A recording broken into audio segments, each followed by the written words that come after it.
খাটতে হয়েছে এতটুকু কথা বলার জন্য। আল্লাহ নবী নূরের বদনে চাবুক দিয়ে মেরে মেরে আল্লাহ নবীর নূরের বদনের ছাল তুলে দিয়েছে। আল্লাহ নবীর খোলা ভাত ওরা খেতে দেয় রে। আল্লাহ নবীর খাবারের উপরে নোংরা আবর্জনা ফেলে দিয়েছে।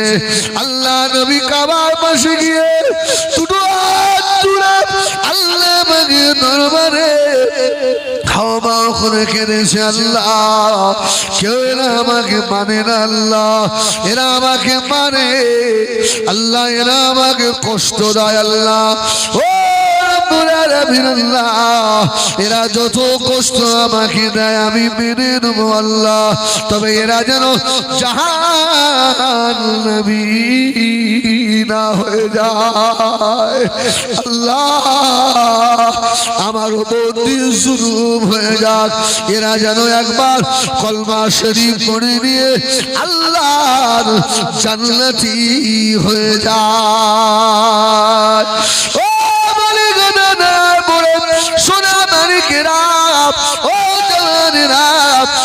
মুসলমানের ঘরের ছেলেরা বড় দুঃখ নিয়ে কথা বলতে হয়, এখনো মুসলমানের ছেলে পাঁচ কলমা বললে বুঝতে পারে না। ঠিক বললাম না ভুল বললাম? এতগুলো মানুষ এই মাহফিলে রয়েছে, আমি হিজবুল্লাহ যদি এক এক করে জিজ্ঞাসা করি ভাই কলেমা তৈয়বাটা একটু ভালো করে শোনাও তো, আমার মনে হয় দুই একজন বাদে সব হয়তো ফেল হয়ে যাবে। ঠিক না ভুল? আল্লাহু আকবার। দুনিয়ায় সব শিখেছেন, দিন শেখেননি, আপনার মূল্য নেই, আপনি বেকার। কি আপনি বেকার? ও মেজনেরা নবী আমার দিন দুনিয়া বাদশাহ হাবিবুল্লাহ জনাবে মুহাম্মদুর রাসূলুল্লাহ সাল্লাল্লাহু আলাইহি ওয়াসাল্লাম আল্লাহ পাকের কাবা শরীফের পাশে আল্লাহ পাকের নামাজে মাশগুল নামাজে দাঁড়িয়েছে। বেঈমান আবু জাহেল দারুন নাদওয়ায় বসে মিটিং করে ফেলল। হযরত মুহাম্মদ সাল্লাল্লাহু আলাইহি সাল্লামকে আগামী কাল শেষ করে ফেলবো, ওকে আর বাঁচাবো না। আল্লাহ নবীর কানে খবর চলে গেল। আল্লাহ নবী বলেছিলেন, ও সাহাবীরা, বাবারা বাবারা শুনে রাখো, আবু জাহেলের হাতে আমার মওত নয়। আমার আল্লাহ যদি চায় আমি মুহাম্মদ চলে যাব। আমার জানটা আবু জাহেলের হাতে নয়, আমার জান আমার আল্লাহর হাতে। জোরে বলো। ও যত আমাকে ভয় দেখাক, আমি কারোর ভয়ের পরোয়া করি না। জোরে বলুন সুবহানাল্লাহ। লা তাহজান ইন্নাল্লাহা মা'ানা, আল্লাহ তো আমার সঙ্গে আছে। জোরে বলুন সুবহানাল্লাহ। ওয়ামাবিয়ানেরা সোনামানিকেরা, আল্লাহ নবী দয়া নবী নূর নবী মক্কা শরীফে দিনের দাওয়াত দিলেন। একজন দুজন তিনজন চারজন করে আর অসংখ্য মানুষ ঈমান এনে ফেলল বাবা, কিন্তু সাহাবীদের কোনো ঠাঁই মক্কায় নাই। আমার নবীকে কেউ দেখতে পায় না, যারা ঈমান এনেছে ওদের কেউ দেখে না। আল্লাহ বলছে তোদের তো ফেলাবো আমি আল্লাহ। জোরে বলুন সুবহানাল্লাহ। এই জমিন আমি আল্লাহ আমার, তোরা আল্লাহ বলিস বলে এই জমিন টিকিয়ে রেখেছি। বেঈমান মুশরিকরা ঈমানদার রে, তোদের ওসিলায় খাবার পায় ওরা। জোরে বলুন সুবহানাল্লাহ। তোদের ওসিলায় ওরা দুনিয়ায় বেঁচে আছে, তাহলে তো আমি আল্লাহ ওদেরকে কবে শেষ করে ফেলতাম। সুবহানাল্লাহ বলেন। তাহলে একটা দাড়িওয়ালা টুপিওয়ালার দাম এই দুনিয়ার থেকেও বেশি। সুবহানাল্লাহ। আরে আল্লাহর কাবা শরীফের থেকেও একজন মুমিন এর দাম আল্লাহর দরবারে কোটি গুণে বেশি। জোরে বলুন সুবহানাল্লাহ। হ্যাঁ, আল্লাহর কাবা থেকেও একজন মুমিন বান্দার দাম বেশি। আজকে সত্যি যদি আমরা সমাজের দিকে তাকাই ভাই, বড় আফসোস হয়, কষ্ট হয়। আমাদের সাইনবোর্ড সব ঠিক আছে, কিন্তু ভিতরে সব বেঈমান, আপনার ইহুদিদের মতো কৃষ্টি কালচার আমাদের মধ্যে এসে গেছে না যায়। এখনো দেখবেন অনেক ড্রাইভার আছে গাড়ি চালাতে চালাতে সম্মুখ দিয়ে যদি বেড়াল চলে যায় গাড়ি বন্ধ করে দেয়। অনেক মুসলিম ড্রাইভার আছে, আবার কাঁচে দাগ মারে। আছে না? আছে না? টিকটিকে যদি টিক টিক করে ডাকে, ও যদি একটা কথা বলবে, দেখেছিস আমার কথাটা সত্য, দেখেছিস? বাড়ি যদি থালা বাসন পড়ে, আত্মীয় স্বজন আসছে, কুটুম আসছে, কি সর্বনাশ বড়।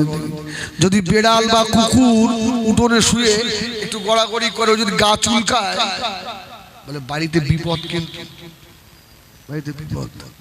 কি আস্তাগফিরুল্লাহ। আচ্ছা, এই সবগুলো আমাদের মধ্যে মানা চলবে? মানা যাবে? ভালো মন্দ কার তরফ থেকে হয়? খায়রিহি ওয়া শাররিহি মিনাল্লাহি তাআলা। ভালো মন্দ যা কিছু হয় আল্লাহর তরফ থেকে হয়। জোরে বলুন সুবহানাল্লাহ। এজন্য ঈমানদার মুমিন যারা হবে, এরা ভরসা করবে কার উপরে? আল্লাহর উপরে।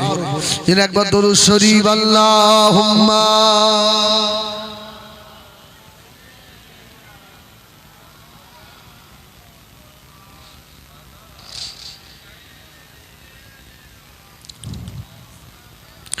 গোলাপ নীলাম, গাধা নীলাম, নীলাম রজনী গন্ধা, মনের সুখে মালা গেঁথেছি সকাল থেকে সন্ধ্যা। সুবহানাল্লাহ। গোলাপ নীলাম, গাধা নীলাম, নীলাম রজনী গন্ধা, মনের সুখে মালা গেঁথেছি সকাল থেকে সন্ধ্যা। একবার দেখা দাও যদি ও গো কামলিওয়ালা। জোরে বলুন সুবহানাল্লাহ। একবার দেখা দাও যদি স্বপ্নে রাত্রে বেলা, হাসি মুখে পরাবো তোমায় হাজার ফুলের মালা। বলেন ইয়া রাসূলুল্লাহ, ইয়া হাবিবাল্লাহ, বলো ইয়া রাসূল, ইয়া হাবিবাল্লাহ। সাদা ফুলকে প্রশ্ন করি রংটি কোথায় পেলে, নূর নবীজির দাঁত মুবারক সাদা ছিল বলে। সুবহানাল্লাহ। তাই সাদা ফুলকে তুলে আমরা গেঁথে করলাম মালা, হাসি মুখে পরাবো তোমার হাজার ফুলের মালা। গোলাপ নীলাম, গাধা নীলাম, নীলাম রজনী গন্ধা, মনের সুখে মালা গেঁথেছি সকাল থেকে সন্ধ্যা। আল্লাহ।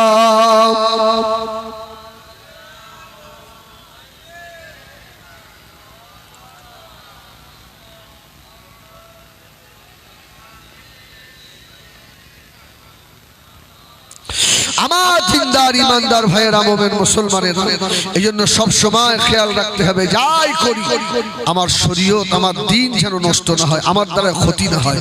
ঠিক কিনা ভুল বলে? আপনি বাড়ির গার্জেন, আল্লাহ আপনাকে ধরবে কি? আপনি বাড়ির গার্জেন, হিসাব আল্লাহ আপনার কাছ থেকে নেবে। আপনি ভাববেন না যে আমার কোনো হিসাব হবে না। আপনার ছেলে নামাজ পড়েনি, বিবি নামাজ পড়েনি, হিসাব আল্লাহ আপনার কাছ থেকে নেবে। আপনি কি একদিনও আপনার বিবিকে দাওয়াত দিয়েছিলেন? আপনার ছেলেটাকে নামাজের দাওয়াত আপনি একদিনও দিয়েছিলেন? ছেলেটার সুন্নতি লেবাস ছিল না। আপনার ছেলেটাকে আপনি কি একদিনও বলেছিলেন বলছি এগুলো আমাদের নয় কি তুই আমাকে জাহান্নামে দিয়ে পাঠাসনি রে বাপ, তোর জন্য জীবনে অনেক অনেক কষ্ট করে তোকে আমি মানুষ করেছি, দুনিয়ায় তো কষ্ট পাবই, আবার কবরে যেন তোর জন্য আমার কষ্ট ভোগ করতে না হয়। এই দাওয়াত দিয়েছেন বেটাকে একবার। আমি নামাজ পড়লেই হলো, হবে না। আমি রোজা করলেই হলো, হবে না। আমি দান খায়রাত সাদকা সব করলাম, আমার ছেলে মেয়ে বিবি বাচ্চা হই হই হই হই করলো, আর আপনি মসজিদের কোণে বসে আল্লাহ আল্লাহ জিকির করে আল্লাহ বলে বেরো মসজিদ থেকে। তোর মতো বান্দার আল্লাহ বলে আমি আল্লাহ আমার ভালো লাগে না। আমাকে আল্লাহ বলে ডাকার জন্য অসংখ্য ফেরেশতা আছে না নেই? হ্যাঁ, তারা খায় না, ঘুমায় না, বিবি নেই, বাচ্চা নেই, নাতিপুতি নেই, তাদের একটাই কাজ সব সময় আল্লাহ পাকের তাসবিহ পড়ছে। জোরে বলুন সুবহানাল্লাহ। আমার ভাইয়েরা সোনামানিকেরা, নবী আমার দিন ও দুনিয়ার বাদশাহ হাবিবুল্লাহ জনাবে মুহাম্মদুর রাসূলুল্লাহ সাল্লাল্লাহু আলাইহি ওয়াসাল্লামকে এই খলিফা দাওয়াত দিতে গিয়ে আল্লাহ নবীর জন্মভূমি ছাড়তে হয়েছে, ঠিক না? ও ভাইয়েরা, আল্লাহ নবী মক্কা ছেড়ে মদিনা শরীফে আল্লাহ নবীকে চলে যেতে হয়েছে। আল্লাহ নবী কাবা ছেড়ে চলে যাওয়ার সময় বারবার ঘুরে ঘুরে আল্লাহ পাকের কাবার দিকে দেখছিলেন। আল্লাহ নবী দূরে দুটো চোখ দিয়ে পানির টোসা গড়িয়ে যাচ্ছিল। আল্লাহ নবী বলেছিলেন কাবারে কাবা, এরা আমাকে ভালোবাসে না, এরা আমাকে তোর কাছে থাকতে দিল না।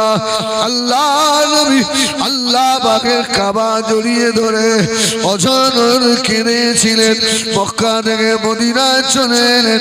মদিনায় আসার পরে আল্লাহর নবীর মনটা বারবার চায় আল্লাহ আমি আমার জন্মভূমিতে কবে ফিরে যাব, আল্লাহ কবে চলে যাব। ষষ্ঠ হিজরিতে আল্লাহ নবী আসার ইচ্ছা করলেন, আল্লাহ নবীকে ঢুকতে দেওয়া হলো না। আল্লাহ নবী অষ্টম হিজরিতে 8 বছরের মাথায় আল্লাহ নবী রাত্রি ঘুমিয়ে আছেন। আল্লাহ পাক স্বপ্নে দেখালেন আমার হাবিবে প্যারা মুহাম্মদ সাল্লাল্লাহু আলাইহি ওয়াসাল্লাম, আপনি চিন্তা করবেন না, আমি আল্লাহ মক্কা বিজয় করে আমার হাবিবের হাতে উঠিয়ে দেব।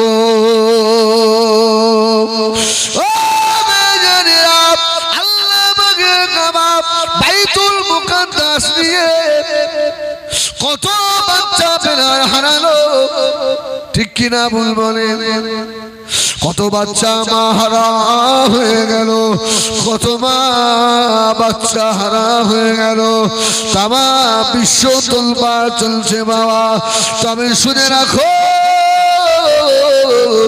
আর বেশি দেরি নয়, আল্লাহ রাব্বুল আলামিন তার কাবাকে আমাদের হাতে আল্লাহ উঠিয়ে দেবে।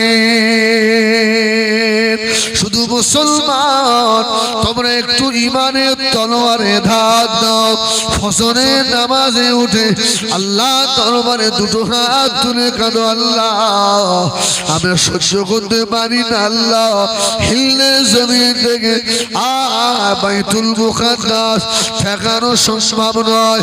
আল্লাহ তুমি কি পারো না? যেভাবে পাখি দিয়ে আর কাবা বাজিয়েছিলে আল্লাহ, ওইভাবে বাইতুল মাকদাসকে বাঁচিয়ে দাও। সুবহানাল্লাহ বলে। এতটুকু দোয়া তো করা যায়, কি ভাই করা যায় না? ও বাবা-মিয়ানেরা, সোনামানিকেরা, আবার আল্লাহ বাইতুল মুকাদ্দাস ফিরিয়ে নেবেন। শুনে রাখেন, আল্লাহ নবী স্বপ্নে দেখলেন আল্লাহ কাবা মক্কা বিজয় করে নেবে। জোরে বলুন সুবহানাল্লাহ।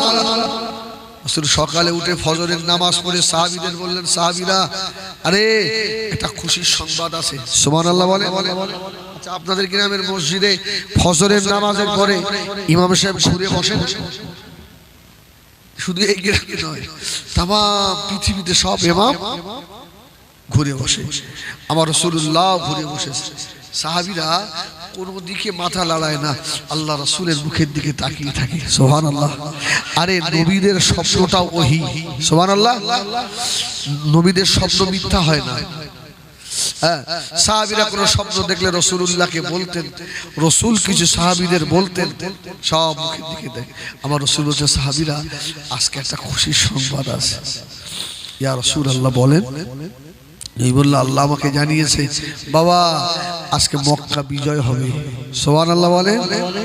সাহাবীরা তো খুশিতে বাগবাগ। ইয়া রাসূলুল্লাহ, যে ভূমিতে আমি জন্ম হয়েছি, যারা মক্কা থেকে মদিনায় এসেছিলেন, হ্যাঁ, আমার জন্মভূমিতে আবার ফিরে যাব।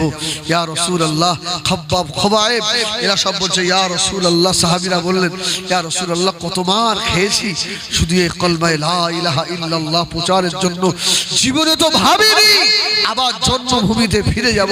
কিন্তু জাআল হক ওয়া যাহাকাল বাতিল ইন্নাল বাতিলা কানা যাহুকা। হককে আল্লাহ পাক আজকে জাহির করে দিচ্ছে। জোরে বলুন সুবহানাল্লাহ। রাসূল বললেন, সাহাবীরা, ছুপিয়ে থাকো, লুকিয়ে রাখো। এই যে তোমাদের বললাম কাবায় যাব, এটা আউট করো না। তাহলে মক্কার আবু সুফিয়ানের কাছে এরা খবর দিয়ে দেবে। বাবা-মিয়ানেরা, সোনামানিকেরা, নবী আমার দুনিয়ার বাদশাহ খদিজার ভিতরে খুশির হিল্লোল বইতে লাগলো।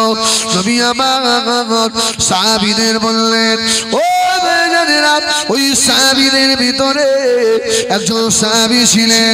ওই সাহাবীটার নাম হলো হযরত হাতিম ইবনে আবি বালতা। এর মক্কায় অনেক আত্মীয় স্বজন ছিল। এ ভেবেছে মক্কার মানুষেরা মুহাম্মদ সাল্লাল্লাহু আলাইহি ওয়াসাল্লামকে যা কষ্ট দিয়েছে, আর আজকে যদি মক্কা ফাতে হয়, মুহাম্মদ কাউকে ছাড়বে না। নিজের আত্মীয় তো মহব্বত আছে না নেই? আরে আত্মীয়র সঙ্গে সম্পর্ক ভালো রাখতে হবে না, হবে না? যে আত্মীয়র সঙ্গে সম্পর্ক ছেদ করবে, আল্লাহ রাসূল বলছেন ও জান্নাতে যাওয়া দূরে যাক, জান্নাতের খুশবুটাও পাবে না। একজন দেখেন দিন আত্মীয়র সঙ্গে সম্পর্ক ঠিক আছে, হাত তোলেন। নয় শ্বশুর বাড়ি, নয় বোনের বাড়ি, নয় খালার বাড়ি, নয় ফুকুর বাড়ি, একটা না একটা বিষয় নিয়ে বেঁধে আছে না? সব সব ফ্যামিলিতে। আমি হুজুর বলে আমার ভাববেন না আমার নেই, আমারও থাকতে পারে। আমার ভাইজানেরা, সোনামানিকেরা, এই হাতিম ইবনে আবি বালতা চিঠি লিখে পাঠিয়ে দিল। ও আমার ভাইজানেরা, আল্লাহ নবীর লুকিয়ে কোনো কাজ করা যাবে নাকি? নবী আমার মদিনা মসজিদে নববী শরীফে আল্লাহ নবী বসা, আর ফেরেশতা জিবরাইল চলে এলেন। ইয়া রাসূলুল্লাহ, ইয়া হাবিবাল্লাহ, আপনি ছুপিয়ে রাখতে বলেছিলেন, কিন্তু আপনার এই সংবাদটা আর আপনার সাহাবী হযরত হাতিম ইবনে আবি বালতা চিঠি লিখে পাঠিয়ে দিয়েছে। আল্লাহ নবী সাহাবীদের ডাকলেন, ও সাহাবীরা, বাবা আলী, বাবা বেগদাদ, কোথায় গেলে বাবা? তাড়াতাড়ি চলে এসো। দুইজন সাহাবী চলে এলেন। আল্লাহ নবী বললে, বাবা আলী, বাবা বেগদাদ, এই ঘোড়াটা নিয়ে দ্রুত গতিতে মক্কার দিকে রওনা হও। কিছু রাস্তা গিয়ে দেখবে নাখলা বলে একটি জায়গা আছে। ওই জায়গায় একজন মহিলা উটের উপরে বসে রয়েছে। ওই মহিলার কাছে গোপনীয় চিঠি রয়েছে।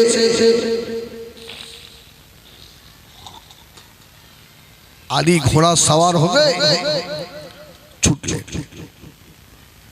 সত্যি তাই। মেয়ে ছেলেটা ঘোড়ার উপরে, আলীকে বলে রে দাঁড়া, তোর কাছে কি আছে বার কর, বার কর, বার কর। মেয়েটা বলছে আমার কাছে কিছু নেই। আলী বলল আমার নাম জানিস? আমি আল্লাহর শের, জোরে বলুন সুবহানাল্লাহ। আমাকে যদি নামতে হয় ঘোড়া থেকে, একটারও নিস্তার নেই। উলঙ্গ ল্যাংটো করে চেক করব কি আছে। মেয়েটা ভয়তে বলল হুজুর আমার এই চুলের খোপার ভিতরে একটা চিঠি রয়েছে। সুবহানাল্লাহ। বার কর, বার কর। চিঠিটা বার করতেছে। আমার ভাইয়েরা সোনাবাড়ি ঘেরা ওই চিঠিটা নিয়ে হযরত আলী মদিনা মসজিদে নববী শরীফে চলে এলেন। নবী আমার দিন দুনিয়া বাদশাহ মদিনা মসজিদে নববীতে বসা, সাহাবীরা বসা, চিঠিটা নিয়ে পড়ে গেল। আল্লাহ নবী বলেছিলেন ও আমার সাহাবীরা বাবারা এই চিঠিটা কার হাতে লেখা বলতে পারো? সাহাবীরা বলেছিলেন ইয়া রাসূলুল্লাহ,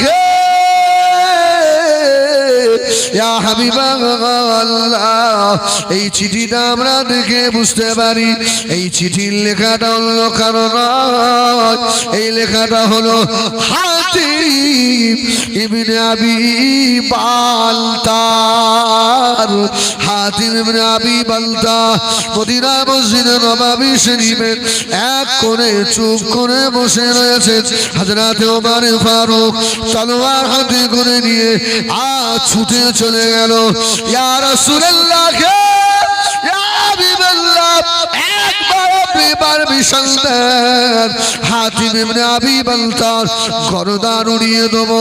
আল্লাহ নবী যেখানে নিষেধ করেছে এ গোপনীয় ভাবে কেন চিঠি লিখে পাঠালো?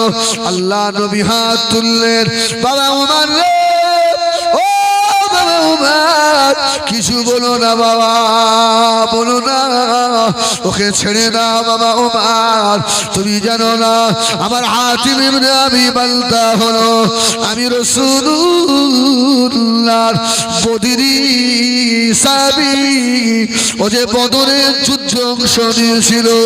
ও আমার সাহাবীরা, ও বাবা ওমর শুনে রাখো, যারা বদরের যুদ্ধ অংশ নিয়েছিল আল্লাহ নবী বলেছেন বেগয়রি হিসাব আল্লাহ এদেরকে বিনা হিসাবে আল্লাহ পাকের রহমতের জান্নাত আল্লাহ নসিব করাবে।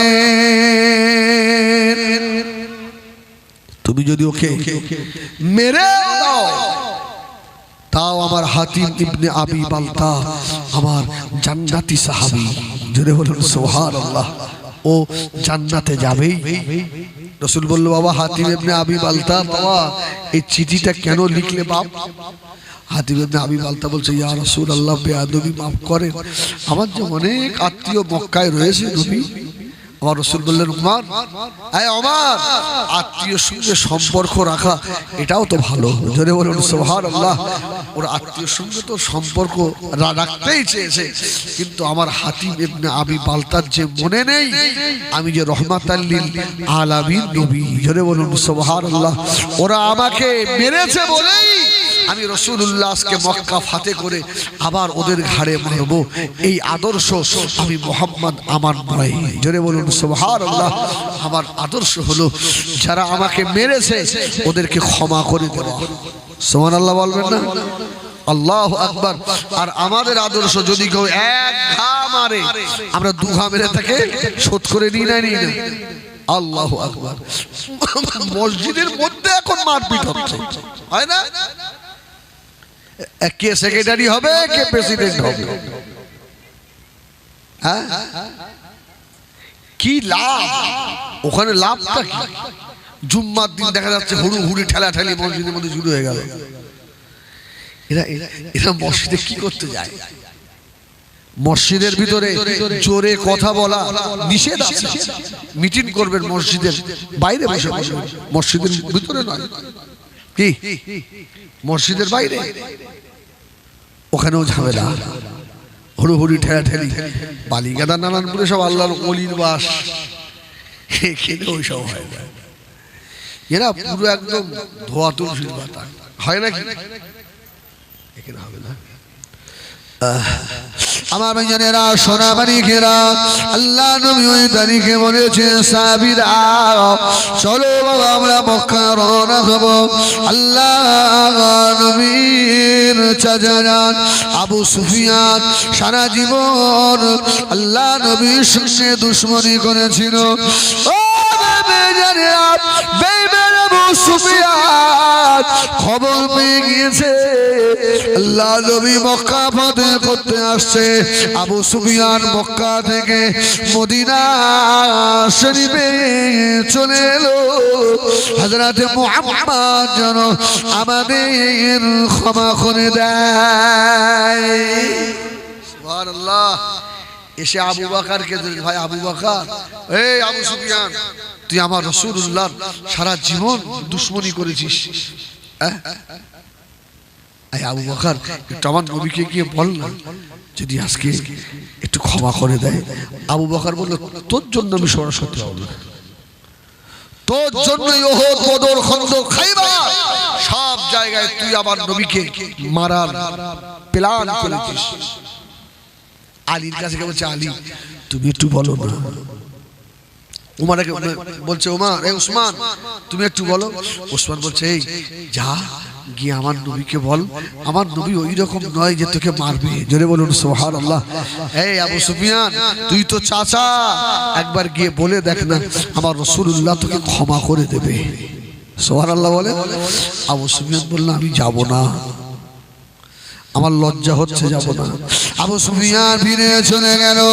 তবে আমার দিন দুনিয়ার বাদশাহ হাবিবুল্লাহ জনাবে মুহাম্মদুর রাসূলুল্লাহ সাল্লাল্লাহু আলাইহি ওয়াসাল্লাম তবে আমার 10,500 সাহাবী নিয়ে মদিনা থেকে মক্কার পথে রওনা হলেন। সন্ধ্যা হয়ে গেল। আল্লাহ নবী সাহাবীদের বলেছিলেন ও সাহাবীরা বাবারা সব একটা করে চুলা ধরাও, উনান ধরাও, সব চুলা জ্বালালো। মক্কার বেঈমানেরা আবু সুফিয়ানের দলের লোকেরা এরা মনে মনে করলো যদি 10,500 চুলো হয় আল্লাহ নবী সাহাবী কতটা। সুবহানাল্লাহ। আমার রাসূলুল্লাহ যুদ্ধের ভালো কৌশল জানতেন। সুবহানাল্লাহ বলবেন না? একবার দরুদ শরীফ আল্লাহুম্মা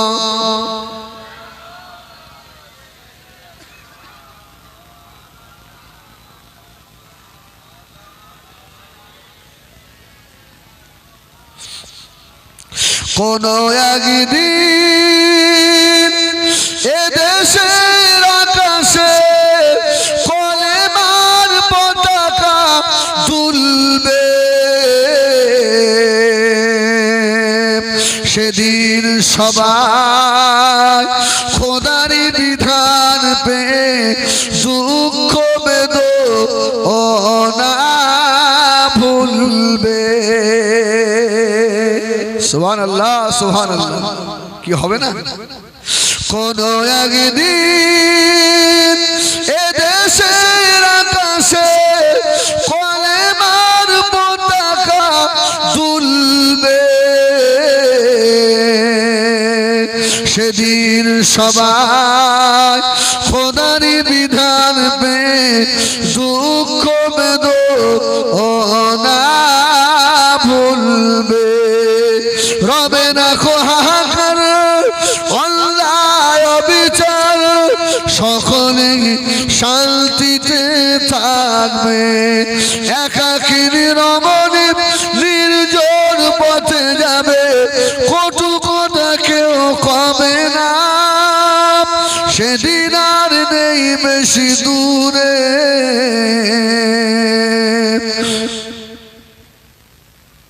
দুরূদ শরীফ আল্লাহুম্মা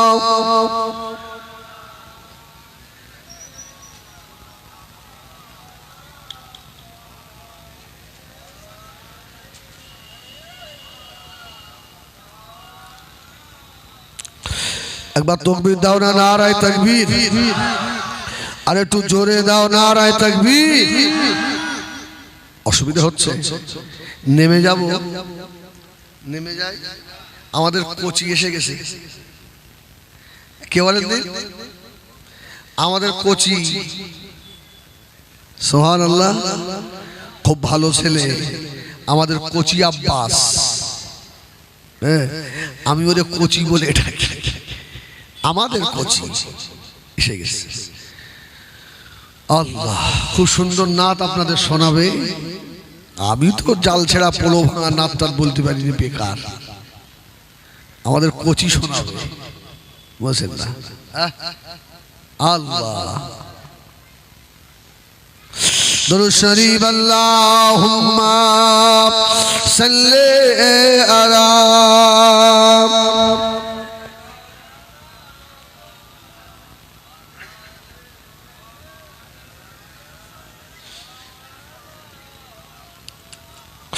ও নবী আমার দিন দুনিয়া বাদশাহ জনাবে মুহাম্মদ রাসূলুল্লাহ সাল্লাল্লাহু আলাইহি ওয়াসাল্লাম আল্লাহ নবী সাহাবীদের বললেন, সাহাবীরা 10,000 চুলা তৈরি করো।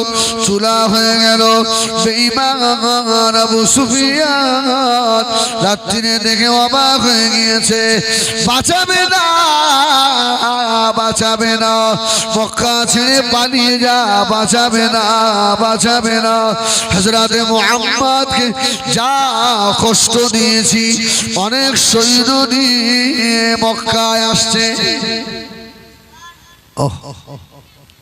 সকাল হয়ে গেল।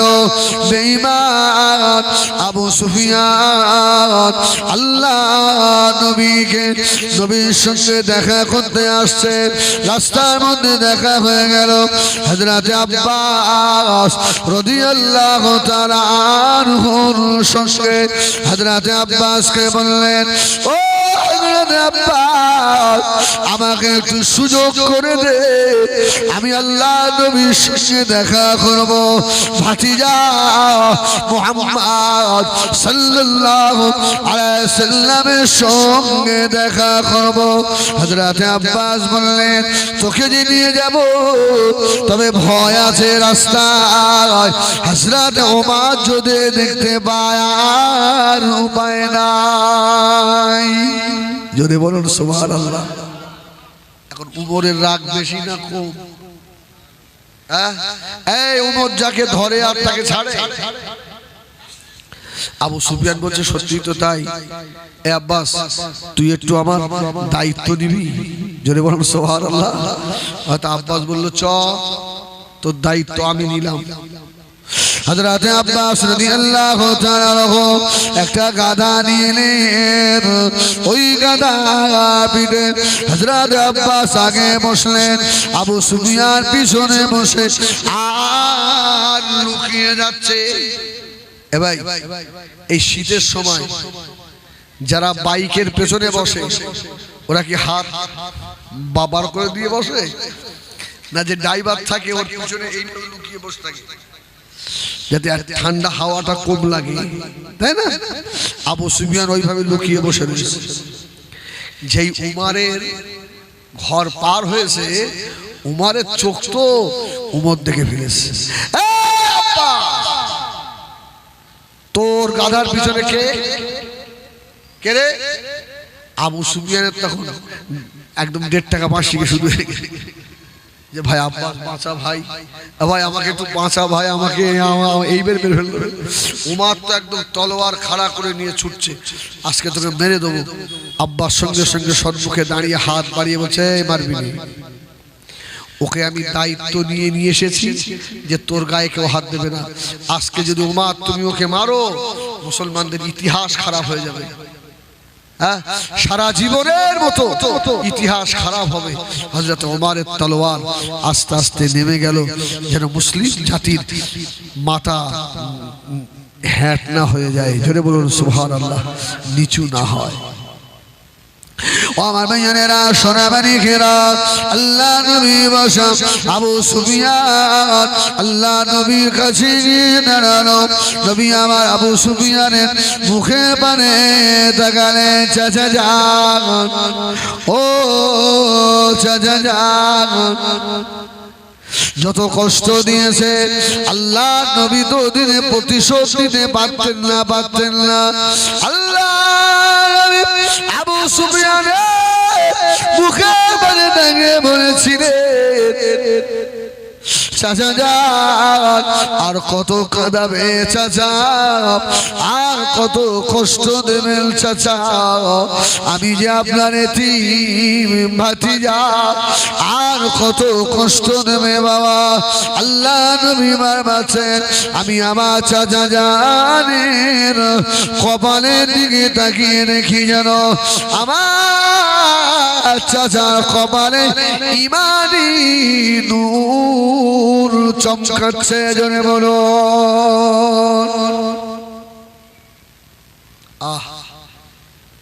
আবু সুফিয়ান বলছে মুহাম্মদ আজকে তো মক্কা ফাতে হবে তুমি কি ক্ষমা করে দেবে সুবহানাল্লাহ বলে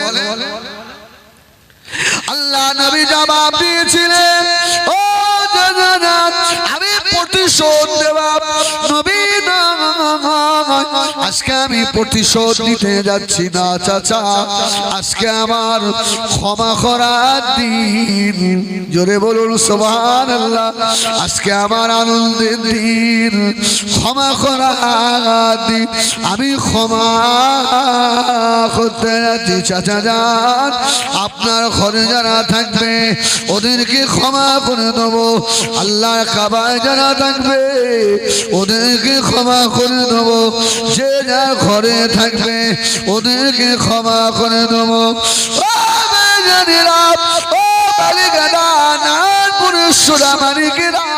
আবু সুফিয়ান আর থাকতে পারল না আল্লাহ নবীর দিকে নূরে হাত দুটো বাড়িয়ে দিয়েছে বাবা চিনতে পারিনি বাবা মুহাম্মদ ভুল করেছি বাবা হাত দুটো বাড়িয়ে দাও আল্লাহ নবী দূরে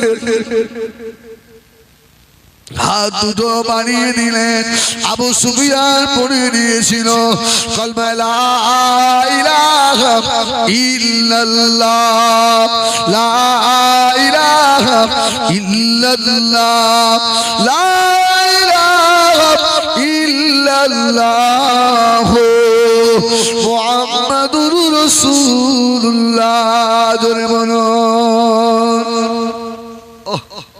আবু সুফিয়ান ঈমান এনে ফেলেছে আবু সুফিয়ান বলছে ইয়া রাসূলুল্লাহ মক্কায় যে ইকরামা বিন আবি জাহেল রয়েছে আবু জাহেলের ছেলে এবার কি হবে